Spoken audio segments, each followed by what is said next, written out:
G'day guys, Daikaiju Down Under here. Within this stunning box is a figure I've been very excited to get my hands on. And for those of you who saw my Hiya Toys Muto and Skullcrawler double review, you'll know exactly why. This is the Hiya Toys Exquisite Basics Skullcrawler number 10 figure from Godzilla vs. Kong.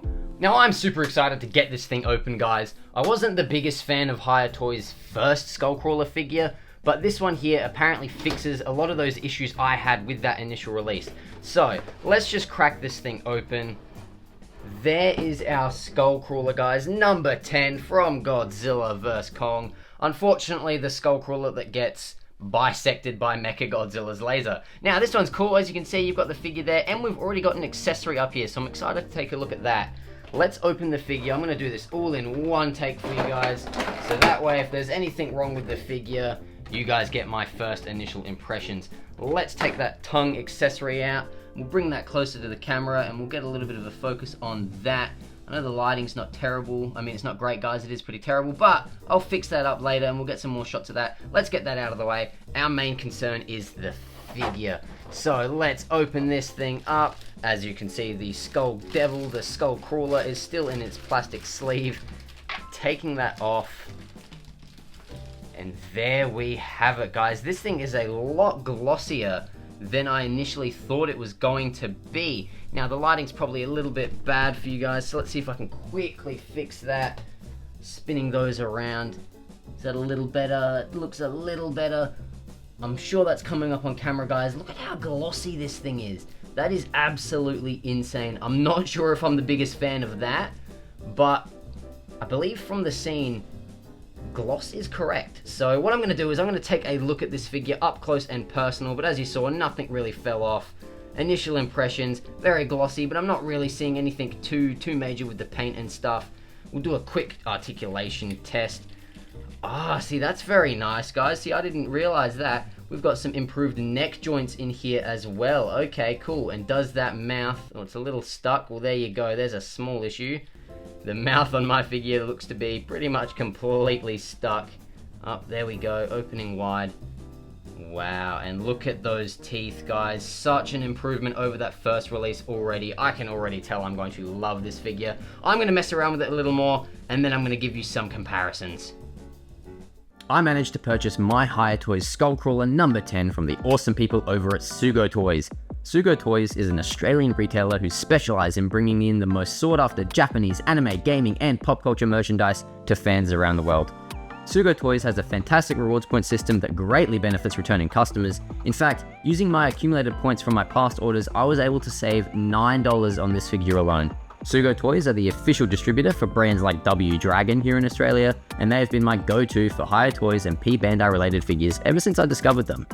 Head on over to the link in the description to shop their huge selection of goods today, and let them know Daikaiju Down Under sent you. Alrighty guys, I've been messing around with this Skullcrawler for a good while now, and I can confidently say that yes, 100%, this is such a step up from that first Skullcrawler that Hiya Toys has done. The painted details on this thing are a major step up, which is something that I usually have a problem with on most Hiya Toys figures. As you can see, guys, looking on the spine there, the reds, the yellows, the orange, the blending on all of those is absolutely incredible. Same with the skull here as well, guys. I'm not sure how well that comes up on camera, but just the blending and shading in that, absolutely incredible. And I'm sure that gloss coat is doing wonders to help that paint job along.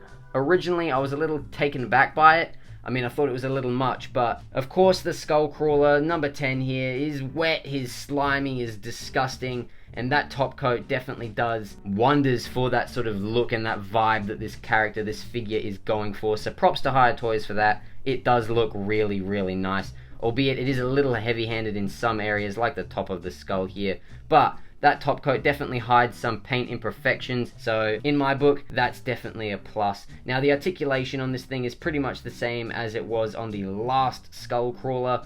Again, very nice, very cool. I wish the tail, again, guys, wasn't a bendy wire. I just don't like bendy wire tails. I'm not the biggest fan of them. At least the neck and the jaw were upgraded, essentially, from the last Skullcrawler.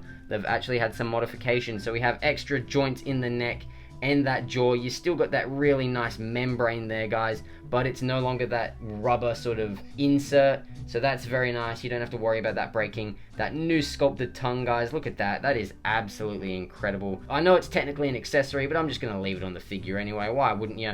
And then those teeth, guys, something that I had a huge problem with in that last Skullcrawler.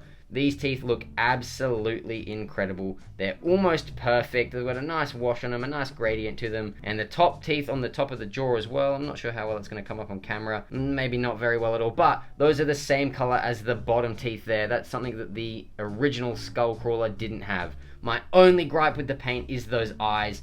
I wish these eyes here were just a little bit brighter. That's about it, really. I just wish they were a little bit brighter. But besides that, paint is very, very nice on this figure. The only other slight downside that you've got, the bottom of the neck here doesn't quite add up with the bottom of the actual character itself.